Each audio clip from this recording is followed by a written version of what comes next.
So, balik lagi di Ngobrol Tipis-Tipis bareng penulis. Kali ini kita kedatangan penulis dua buku ini nih yang udah ada di depan. Yang satu ini judulnya Yang Kita Genggam Setelah Setelah Kehilangan, kehilangan dan yang satu Untukmu Sebelum sebelum Langkah langkah Lagi lagi. ada Kak Jamie Wijaya. Give applause for Kak Jamie. Dan di sini kita bakal ngulik sebenarnya Kak Jamie ini tuh nulis kayak gimana sih ya? Oke. Karena udah ada dua buku yang hadir di penerbit Tirama Media. So, let's go. Let's go. Oke.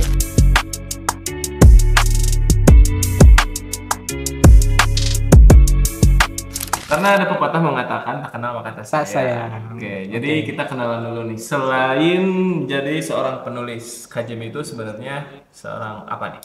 Oh, saya itu seorang pengajar dan juga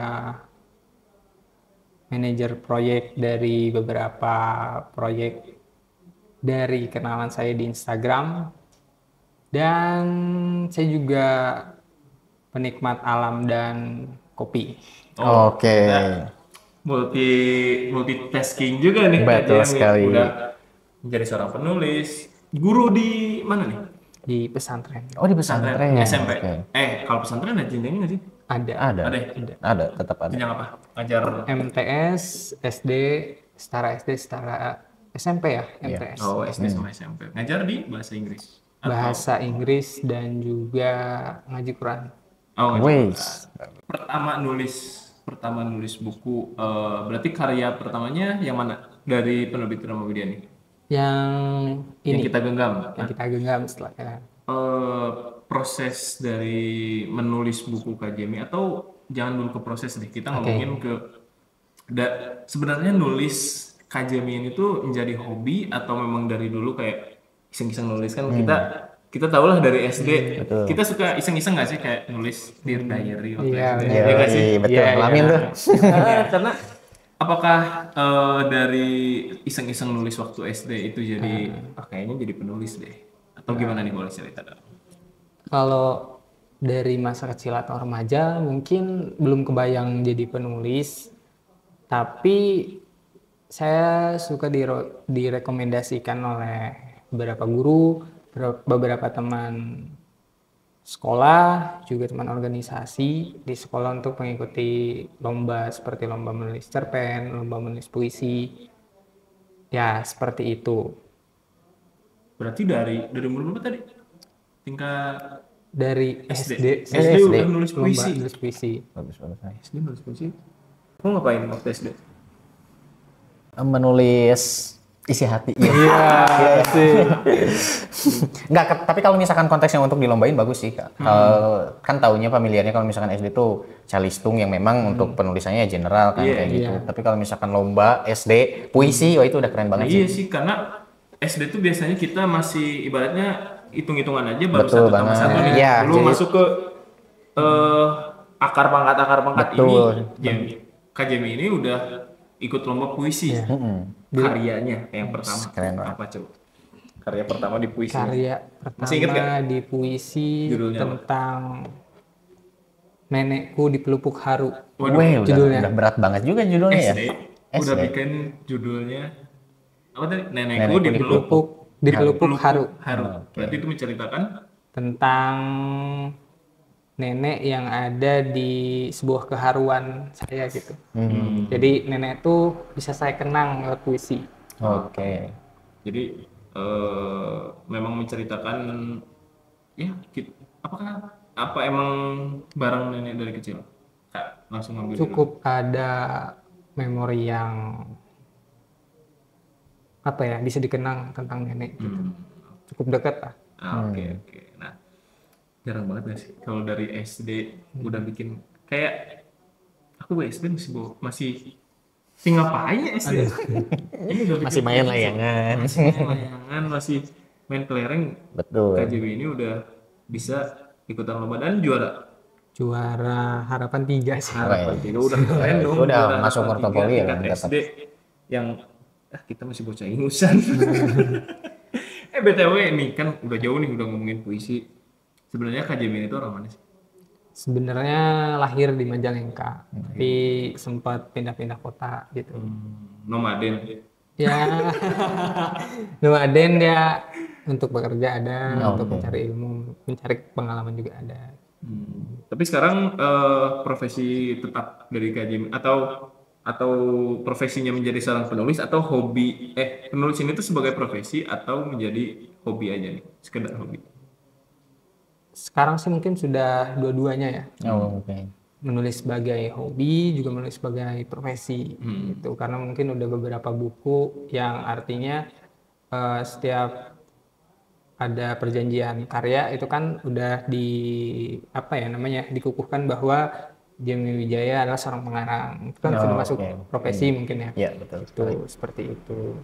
Nah, Kak, kan tadi tuh dari SD memang ada interest kan ya, nulis bahkan sampai konteksnya lomba dan memang udah bukan hal yang general gitu kan, ada aturan mainnya apalagi kalau misalkan di lomba. Nah, kalau misalkan konteksnya dengan menulis buku, perjalanan Kakak itu ada nggak perjalanan di mana memang terbesit dalam pikir karena memang dari dulu suka nulis, ini saatnya untuk pengen ke jenjang nulis serius lagi ya. Nah, itu tuh mulainya start dari kapan Kak gitu?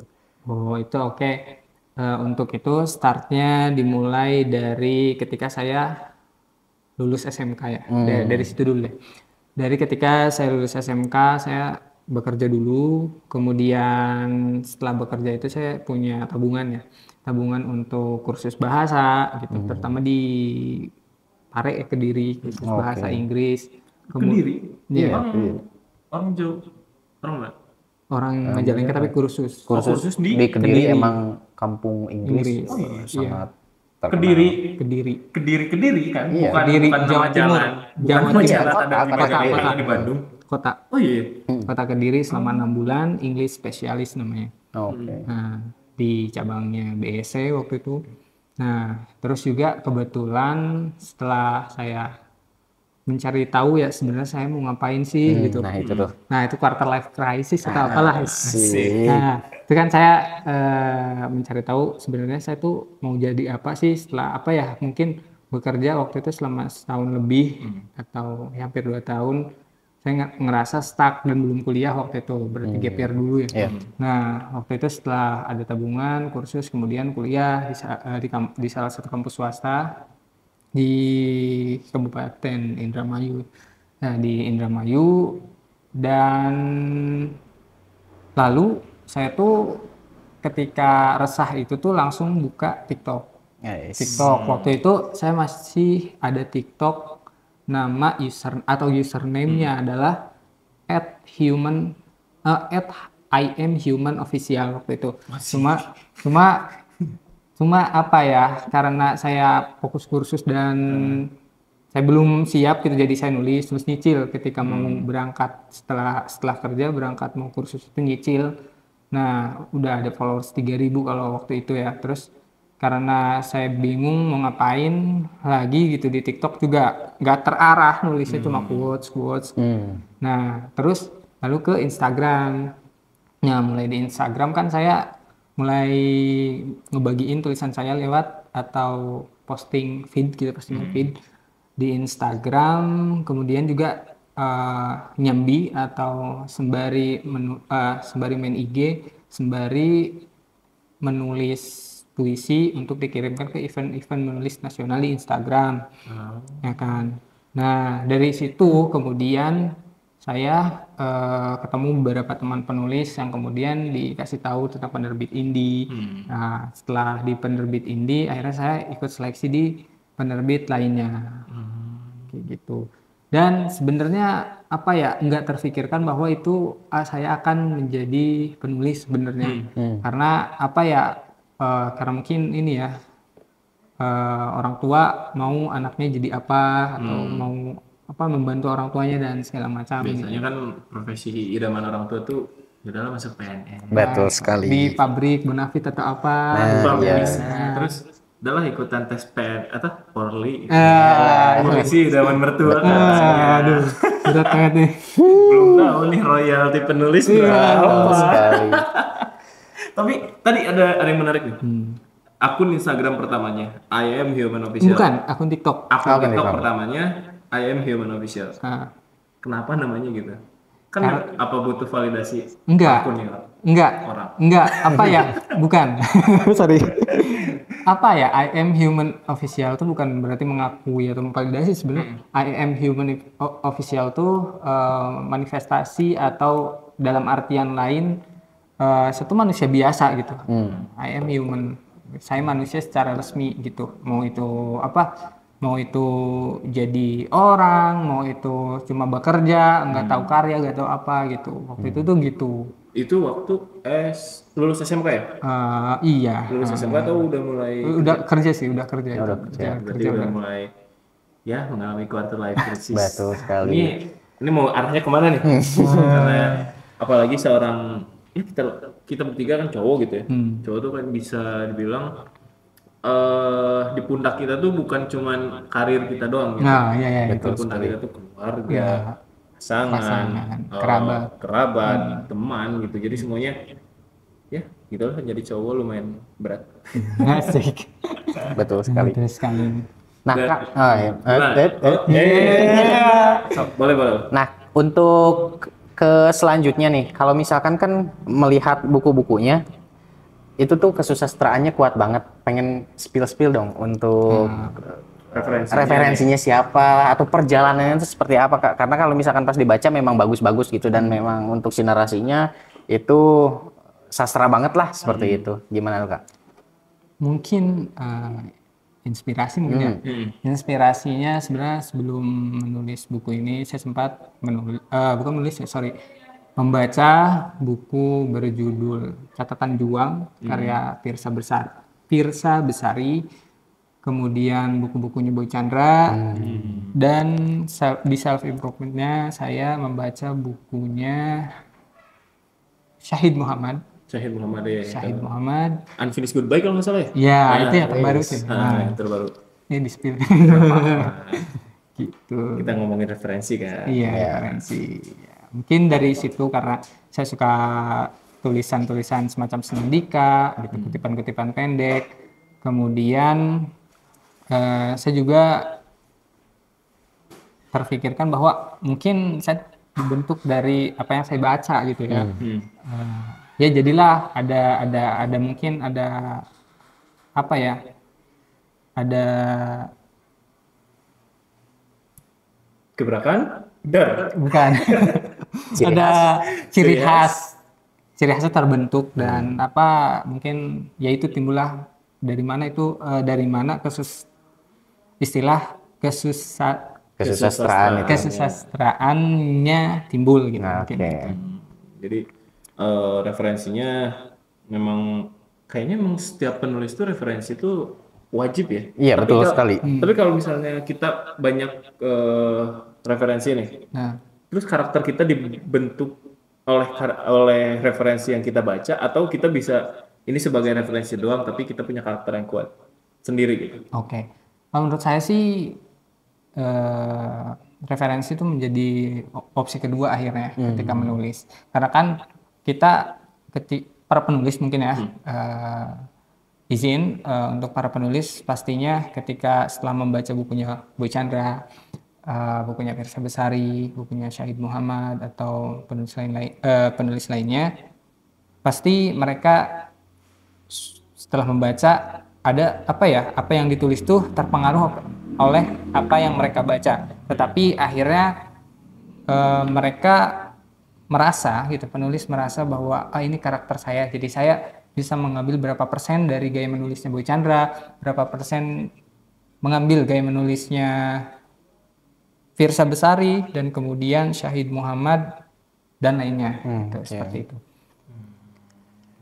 Berarti sedikitnya pasti seorang penulis tuh ada apa ya, kayak mungkin nyomot karakter ya, atau mengadaptasi karakter dari referensi yang telah dibacanya gitu. Nah, selain menulis nih, kita dari tadi ngomongin menulis, nggak tahu nih sibuk apa dari tadi tuh ya.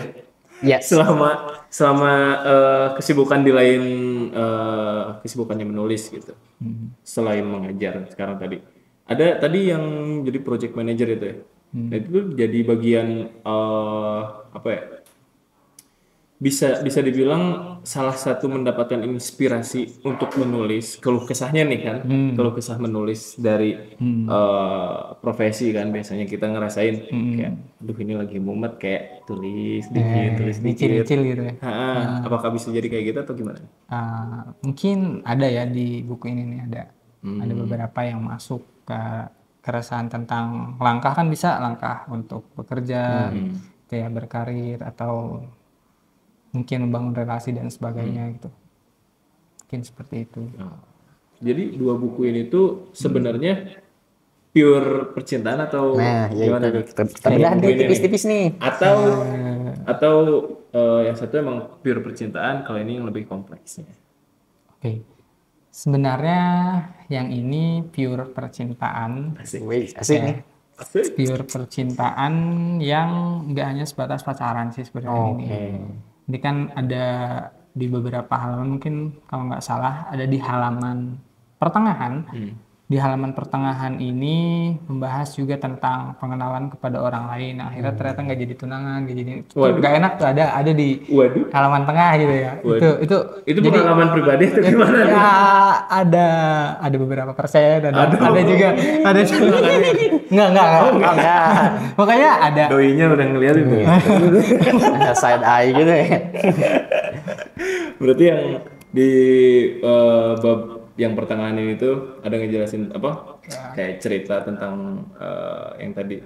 Ya, kegagalan tunangan atau apapun tuh ada gitu. Jadi kayak kekecewaan terhadap ekspektasi kita sendiri mungkin juga bercampur dengan ya kita sudah percaya terhadap orang tersebut atau apa gitu. Ada tuh, jadi nggak cuma kehilangan yang kayak ini bucin-bucinan, nggak. Udah ada tahap yang lebih kompleks ya. Lebih kompleks gitu. Tapi di konsep secara disampaikan secara tidak langsung atau pakai analogi kayak gitu. Nah itu tuh yang lebih kuatnya tuh dengan buku ini tuh Kak, jadi kita tahu gitu tentang bahasa kiasan dan lain sebagainya. Jadi di sisi lain memang kita bisa membaca tentang pengalaman percintaan, tapi dapat juga ilmunya loh kayak gitu. Jadi tapi dikemas dengan bahasa yang sederhana, ataupun kayak tadi gitu ya, menganalogikannya kita gampang ininya nggak nangkep. Iya betul, gampang, tetap gampang sih. Jadi nggak yang berat dan lain sebagainya. Target pasarnya sih bisa general kayak gitu. Tapi yang paling penting mah orang-orang yang ngerasain bener gagal nikah, gagal tunangan. Nah, menganalogikan orang yang gagal nikah apa nih? Tadi dianalogikan ya? Ya, dianalogikan atau disederhanakannya mungkin seperti kau sudah kukenali terhadap mereka. Kayak gitu. Tetapi udah ada sesak gitu terus. Gimana? Tetapi apa? Lanjutin. Tetapi sudah kukenali tetapi tidak jadi. Ya, tapi kata tidak jadinya pakai kata lain. Gitu. Udah temuin aja sih di bukunya. Betul. Asik. Menarik. Gimana lagi nih Bang Yupi? Nah kalau misalkan untuk yang sebelah kanan nih Kak, bukunya itu membahas tentang salah satu kecemasan dan lain sebagainya. Itu bisa di-spill nggak? Tentang apa, seputar apa kayak gitu? Sebenarnya ini tuh bukan kecemasan tentang anxiety yang ini ya, penyakit kesehatan mental. Tetapi ini lebih ke kecemasan keseharian tentang pekerjaan, tentang ada juga tentang pasangan yang dimana ngambil dari sini. Ngambil dari buku yang kita genggam. Buku yang kita genggamin itu ada lanjutannya di untuk sini ya, sedikit ada gitu, ada keterkaitan. Jadi kayaknya ini ada yang belum selesai deh di sini gitu. Kayak dimasukinlah ke sini gitu. Karena memang ini general kecemasannya. Tapi bukan kecemasan semacam anxiety. Iya. Jadi kecemasan tentang kehidupan lah ya. Iya, keresahan biasa. Dari judulnya juga kan ini yang kita genggam setelah kehilangan. Nah di sini kan berarti ada proses mungkin patah hati nih. Perjalanan kehilangannya seperti apa? Nah sebelum dia melangkah lagi, harus baca buku yang ini. Oke. Berarti ini masuk ke, kalau ada satu lagi ini bisa jadi trilogi nih. Betul. Tapi dari kedua buku ini proses yang mungkin yang paling lama nih, yang paling lama untuk dari menemukan ide terus menggarap, yang paling lama yang mana? yang ini yang kita genggam paling lama. Kenapa nih? Kenapa Apakah nih? pengalaman patah hatinya kurang banyak atau Tidak. atau gimana nih? Sebenarnya apa ya? Antara cemas sama patah hati itu lebih nyesek patah hati sih. Lebih nyesek patah hati. Kenapa Jadi tuh? apa ya? Karena pengalaman patah hati itu apa ya? Ya yang tadi istilahkan seperti apa, tapi patah hati itu mempengaruhi semangat bekerja apapun gitu.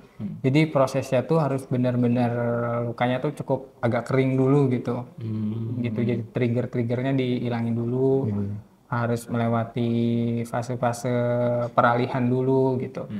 Berkelana dan hal-hal lainnya. Jadi yang ini tuh dijadiin buku juga lewat ini dulu ya, diskusi dulu. Yang kemudian ini di buku yang kita genggam. Karena kalau yang ini tuh kalau apa ya, kalau nggak ada ini, mungkin nggak ada ini gitu. Oke.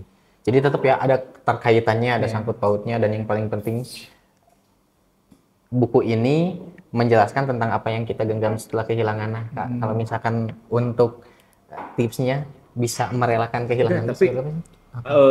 tujuan membuat judul Yang- yang oh iya, kita bener. genggam setelah iya. kehilangan, kan ibaratnya kita pegang pensil nih, Ya. pensilnya hilang, kan nggak ada nih, genggam apa? atau gimana nih arti yang kita Oh, genggam iya. setelah kehilangan? Yang kita genggam setelah kehilangan tuh tadinya judulnya bukan yang kita genggam setelah kehilangan, tapi ya setelah aku kehilangan dia mungkin awalnya gitu. Oh, sesimpel itu gitu. Simpel itu. Tapi yang kita genggam setelah kehilangan itu sebenarnya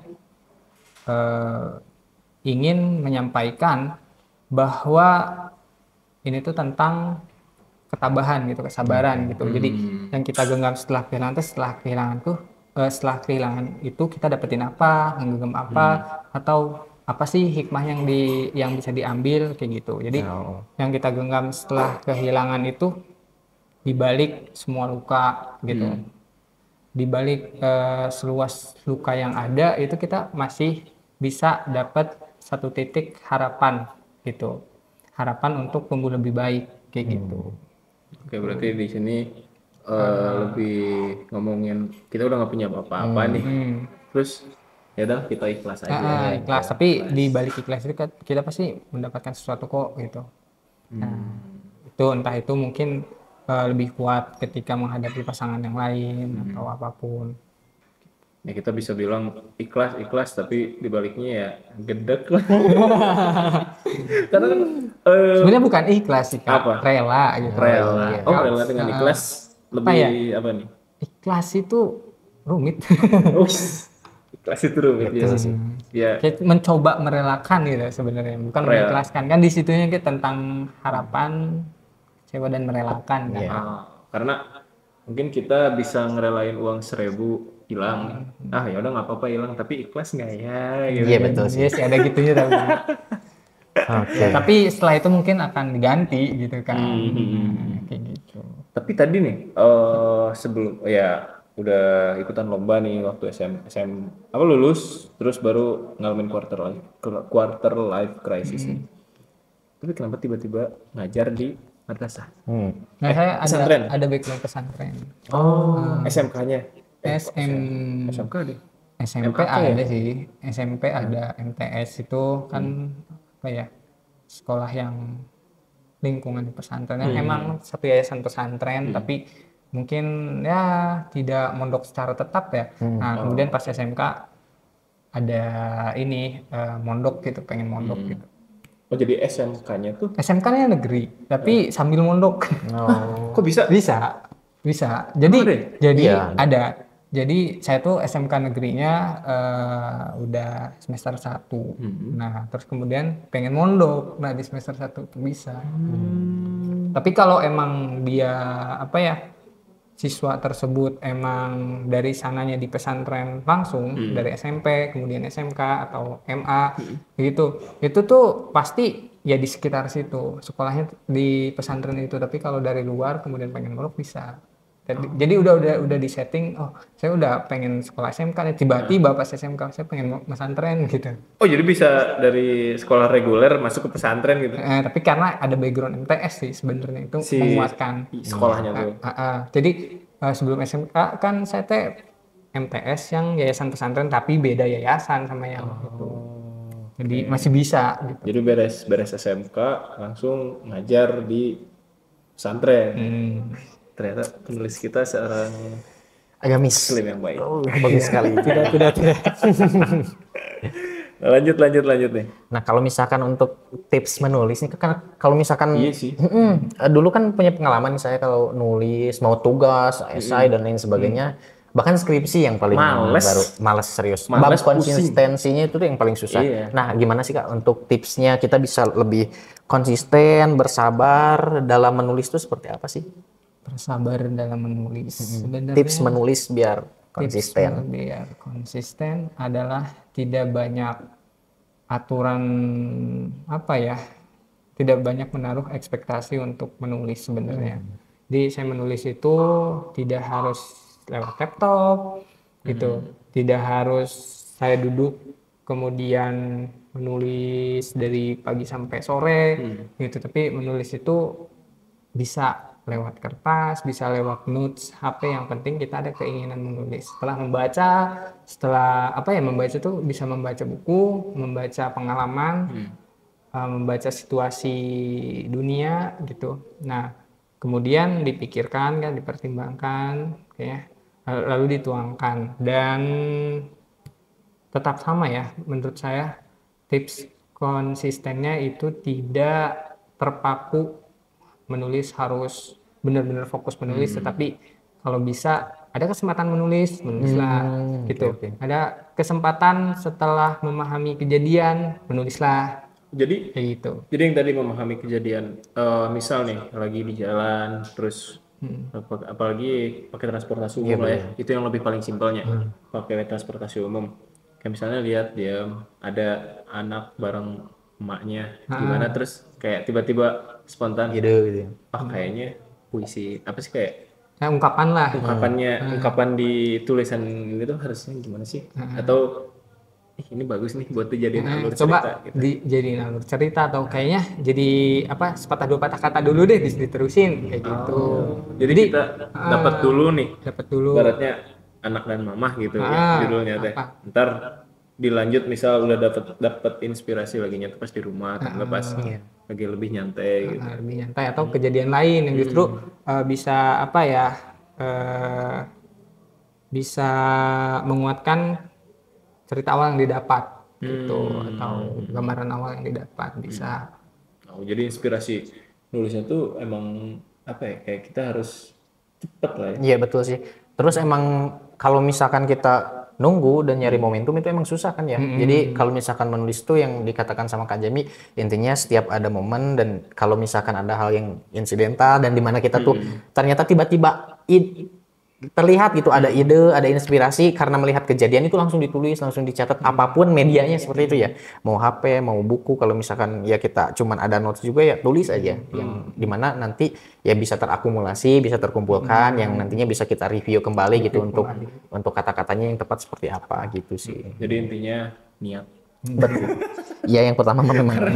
Kalau misalnya kita udah prepare nih, kayaknya takut ada bahan buat nulis. Kita bawa pensil, bawa notebook, bawa HP, bawa iPad, bawa laptop.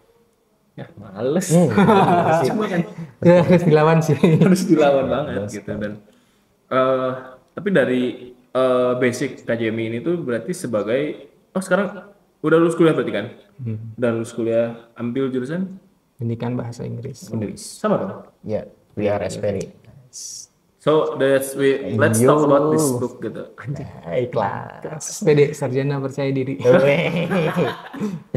Bukan sarjana pemerintah dosen. Ada benar juga. Nah, dengan latar belakang kuliahnya, latar belakang kuliah KJMI sebagai bukan sastra kan, berarti masuk pendidikan. Iya, pendidikan bahasa Inggris. Kenapa nggak nulis buku berbahasa Inggris yang mana biar we walk that out. Oh, tidak boleh. Tidak boleh ya. Kenapa nggak nulis buku yang dari bahasa Inggris gitu, atau ada di dalamnya? Oke, sebenarnya gini ya, jujur menulis ini kan genrenya self improvement atau motivasi ya. Nah, saya tuh cukup tertarik terhadap awalnya cukup tertarik terhadap motivasi dulu gitu, karena kan di SPD ya, di apa namanya, Prodi Pendidikan Bahasa Inggris. Yang mungkin abangnya tahu ya bahwa ini di Prodi podcast tentang ini ya, sarjana pendidikan ya. Prodi Bahasa Inggris Wes, tuh tidak. ada ini ya, Bang, ada namanya psikologi pendidikan. Betul sekali. Kayak gitu kan. Ada apa? Ada Psikologi pendidikan. Psikologi pendidikan. yang gimana memotivasi gitu. Ada manajemen pendidikan dan hal lainnya gitu yang bukan hanya bahasa Inggris di semester 1 sampai mungkin semester 5 kali ya. Iya. Kayak gitu. Terus kenapa tidak langsung menulis buku bahasa Inggris? Mungkin karena saya ingin mendalami objek motivasi yang dimana itu tuh lebih dekat dengan diri saya gitu, karena bahasa Inggris saya mau nulis bahasa Inggris puisi atau apa gitu, belum apa ya, belum Dapat celahnya lah ya. celahnya dapat gitu, belum. Terus kalau misalnya dari bahasa Inggris mungkin nggak general juga ya. Iya. Ada orang yang terharu ini bahasanya apa. Nangis tuh karena nggak ngerti. Nggak ngerti. Nah jadi alasan nggak nulis Belum. Oh, ya? belum. Mungkin nanti ada. Mungkin nanti. Novel. Yeah, very interesting, guys. That's so interesting. Yes. So Thank you. let's talk about the another topic. Oke. Apa? Tapi ini enggak Jam, menulis itu tuh sebagai hal yang wajib nih buat KJMI. Buat sekarang nih, buat situasi sekarang. Wajib harus nulis beres. Misal ada target, kayaknya tahun ini harus ngeluarin 2 buku atau 1 buku. Sebenarnya menulis atau menerbitkan bisa itu beda ya? Beda No. nggak? Iya. Jadi kalau menulis itu wajib, kalau menerbitkan itu Ya, tergantung. gimana ada yang mau ngambil lah ya. Tergantung. Jadi tergantung apa ya?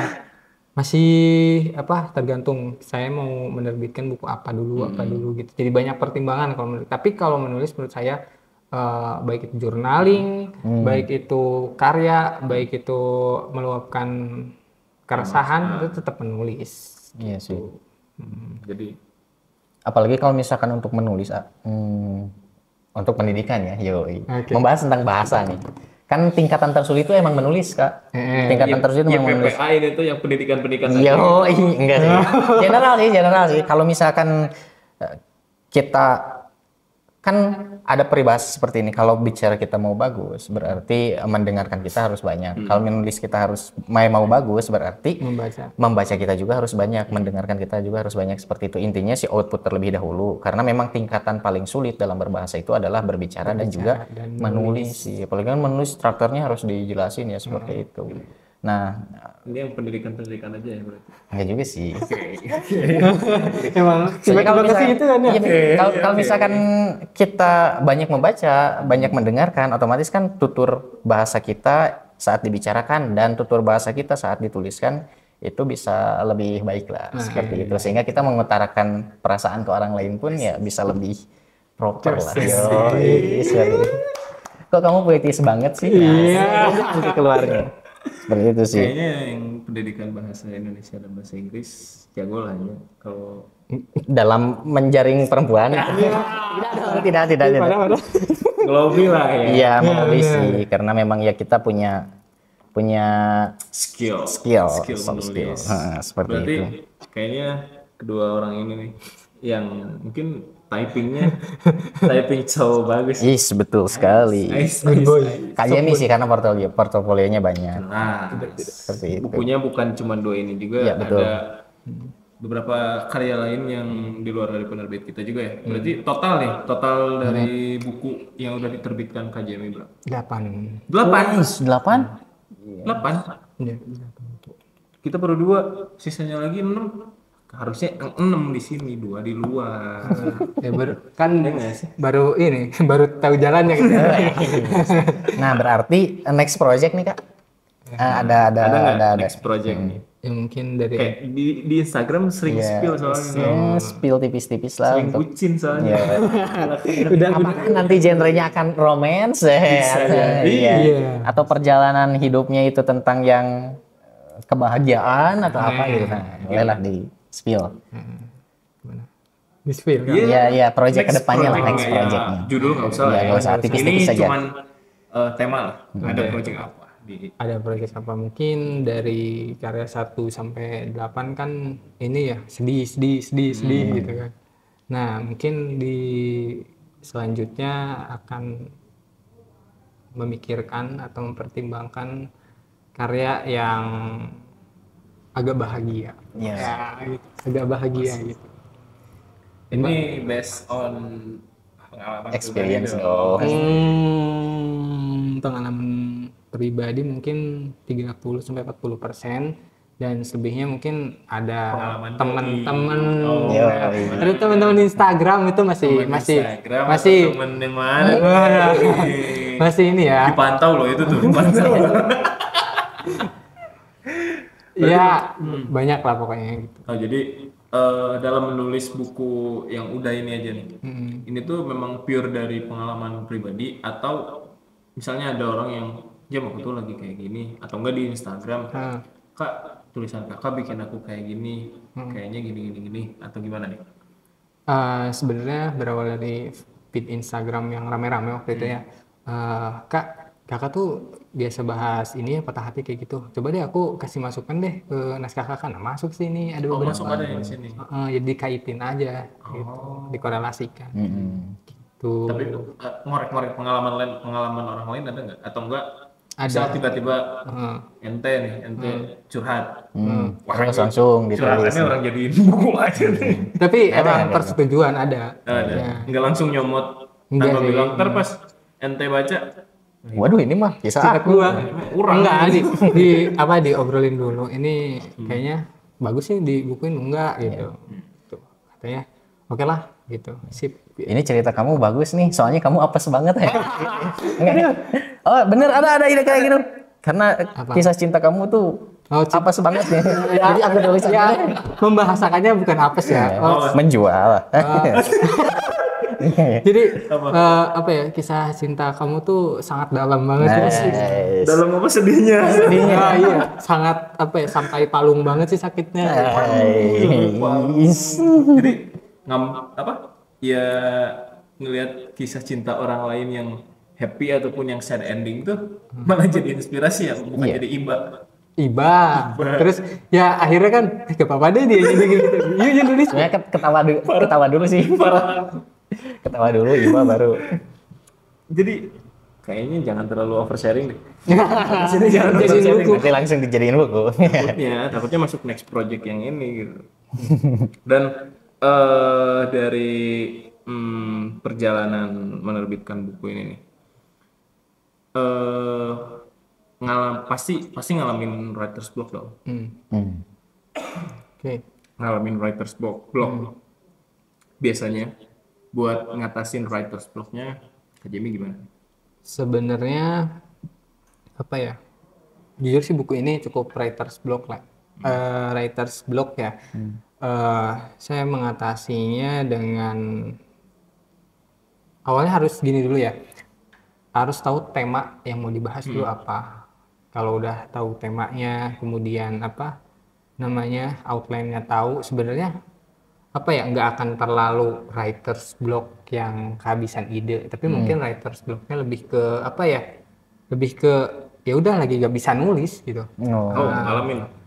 Lagi nggak bisa nulis. Nah pas saat itu lagi nggak bisa nulis, saya ada di buku ini foto di Gunung Prau di Jawa Tengah. Langsung muncak. Capek cuy. Nah waktu itu kan komunikasian juga sama editor ya, editor buku ini. Itu Bapak Taufan, komunikasian ya diterusin gitu nulisnya. Jadi ya udah jalanin apa dulu gitu. Akhirnya saya muncak lah. Gitu. Iya. Nah iya itu. Kalau misalkan nulis kan berarti otomatis harus nyari tempat yang tenang atau harus nyari suasana lah, vibingnya kayak gimana gitu biar kita bisa lebih terinspirasi. Nah tempat yang paling enak buat menulis itu di mana? Gitu. Nah iya yang paling cozy, yang paling bisa nambah inspirasi kayak yang nggak bisa, yang bikin otak kita tuh nggak burn out gitu, nggak cepat stres kayak gitu. Di mana tuh? Dulu ya dapat inspirasi itu di kafe yang terbuka Jalan Raya di Kota Majalengka. Oh, di Majalengka. Di kafe yang emang apa ya, cukup lengkap kopinya gitu, yang dimana kopinya dapat, suasananya dapat gitu, jadi nggak terlalu ramai juga gitu. apa ya, saya tuh bukan tipikal orang yang harus sepi banget gitu.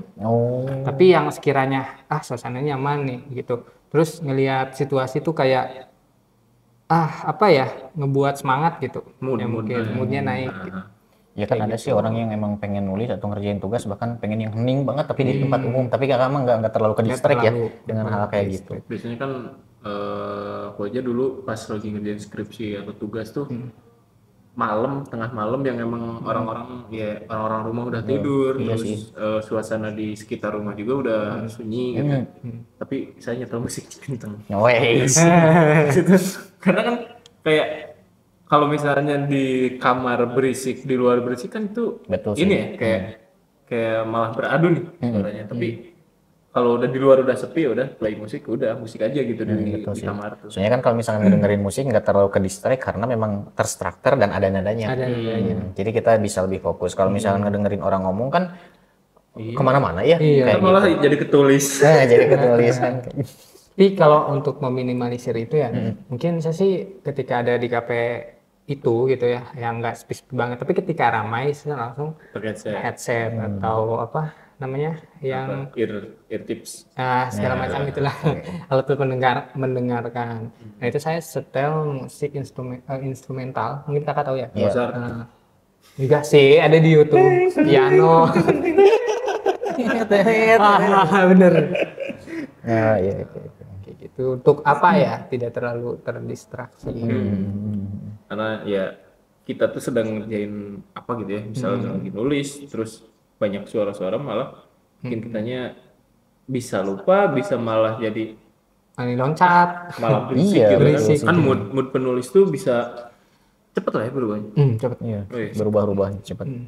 Buat penulis ya misalnya ente mau nulis, ada nggak kiat untuk menjadi seorang penulis atau buat naikin apa ya, interest buat nulisnya dulu kayak gimana dari Bang Jam?